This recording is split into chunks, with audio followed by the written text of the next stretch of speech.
We're going to talk about naming decimal numbers today, so let's go ahead and get started on that. Okay, so what I have done here is I have put the places in that in a number you could have, okay? And I put a decimal in here, okay? Showing us that to the left of that decimal are our whole numbers. You guys are real good at whole numbers because we've used those a lot since we first started. Okay, now sometimes we struggle a little bit after the decimal. Okay, because over here we have ones, tens, hundreds, thousands. Over here we don't start with ones. We start with tenths. Tenths. Okay, I always like to tell my kids there's no ones place over here because once would sound stupid. So they say tenths. Okay, tenths, hundredths, thousandths. All right, so when we're going to name a decimal number, we're going to name the whole number.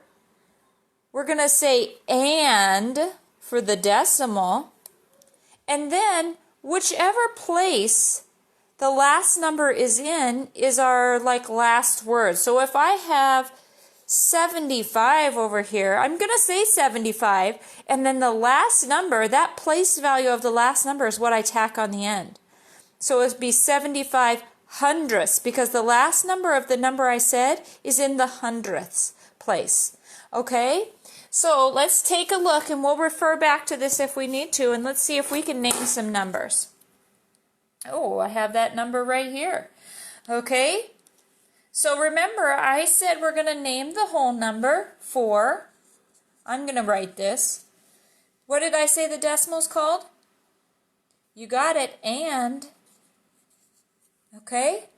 So now, remember I said after the decimal, we name the number, which is 75. We look at that number again and we say 1, 2. It's in the second place after the decimal. So I'm going to say it's 1, 2, 75 hundredths. Hundredths. Okay, let's do this next one. Okay, let's name this decimal. You try it. Okay, now let's do it together. We start with our whole number, 3. What do we say for the decimal? You got it. And name the number, 1. It's in the first spot after the decimal. Remember, we don't have oneths in decimals. We have first spot after it is tenths. Tenths. Okay, 3 and 1 tenth. Tenth. Sorry. There we go. Since there's only one of them, it's tenth. Okay, let's try another one. I'm going to give you a little bit of a challenge here. Let's try to... Ooh, I almost told you what it was. Okay, so give it a shot. Think about it. What do we do first? What's the name for the decimal? And how do we name this number? All right, let's check your work. 2, because we name our number. We say and for the decimal. We name this number 345. And then we look, in this last place is 1, 2, 3. It's the third place. So I go back to my handy dandy chart. I see that is 1, 2, 3 thousandths. So then I say 2 and 345 thousandths.